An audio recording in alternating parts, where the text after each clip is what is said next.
9 people have been killed in 2 shootings in the western town of Hanau in Germany. Police say there's evidence that the deadly attack was carried out by a far-right extremist. This is the live scene now. The attacks also left several people injured. The suspect, a 43-year-old German man, was found dead in his home. Police also found another body there, which they've now confirmed is the suspect's 72-year-old mother. Hanau is a large town. It's about 25 kilometres east of Frankfurt.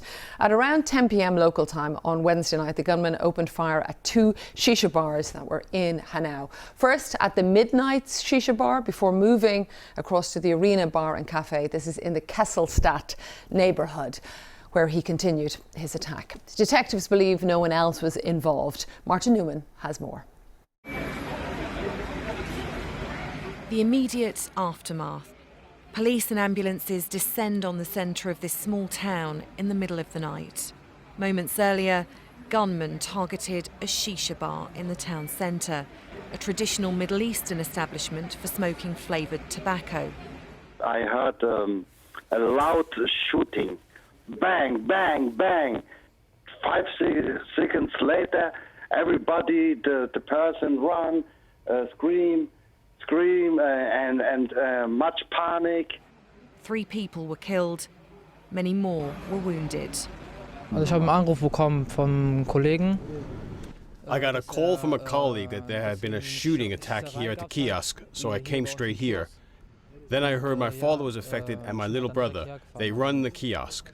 But then I saw them both. They were horrified and they were crying and everything. Everyone was shocked. The gunman then fled the scene.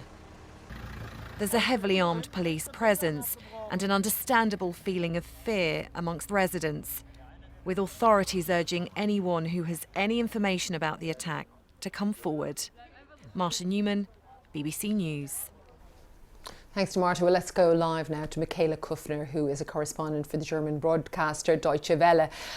Good to have you with us, Michaela. We were hearing a little bit of the background of what we know so far. What is the latest that you're hearing? Well, Germany's prosecutor general took on this case very early on. He was very fast moving towards a suspicion of this being a terrorist attack. That's what the interior minister responsible is saying right now, that is the expectation right now. We know that this 43-year-old was rather active on online, on social media, and that he'd written up a long manifesto which we understand was very xenophobic. So there is an expectation that there was a far-right extremist motive behind this. You were mentioning the calls for the public to come forward with information. Well, it appears that those observations by the public in the end led very fast to the flat of this young man, who was then found dead next to the body of his own mother. So a lot more questions to be answered, but a clear direction for the investigation here in Germany so far towards a right-wing extremist terrorist motivation, although what's completely unclear is how wide or whether there is any kind of network behind this, and if yes, whether other people were part of this. Because, Michaela, perhaps Hanau is not that familiar as well to our global viewers. They might know Frankfurt, but has there been tensions in that area before?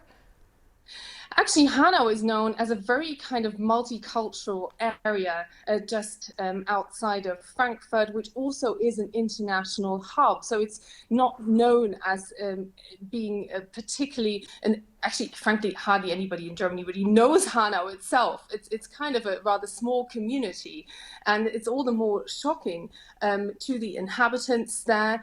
And it, of course, comes against the backdrop of an attack that we saw in Halle in the east of Germany at the end of last year, where there was an attack by an individual also who had posted in advance online against a synagogue here, which now leads to warnings also by the head of Germany's largest Muslim organization, Al Yazidi, calling this as an attack on democracy and really warning that the climate here in Germany is changing. So that leaves a lot to answer for by politicians. We're still to learn from German Chancellor Angela Merkel, who's cancelled her official appointments for the day. So, Michaela, what do you feel is the outstanding question at the moment that Germany wants answered? The outstanding question is whether there can be a link drawn between what clearly is a more heated debate in German politics and these instances of individuals attacking minorities. That, to me, is the overarching question. I don't have an answer for you on that, but what we can certainly expect today is politicians pointing towards the far-right AfD party in parliament for its xenophobic rhetoric in the past, accusing them of contributing to a changing climate in Germany. And I expect to hear from the far-right AfD that this simply isn't the case. I don't have an answer for you. All I can say right now is that the authorities at least have been much swifter in taking this case on as a far-right extremist threat and a potential terrorist attack.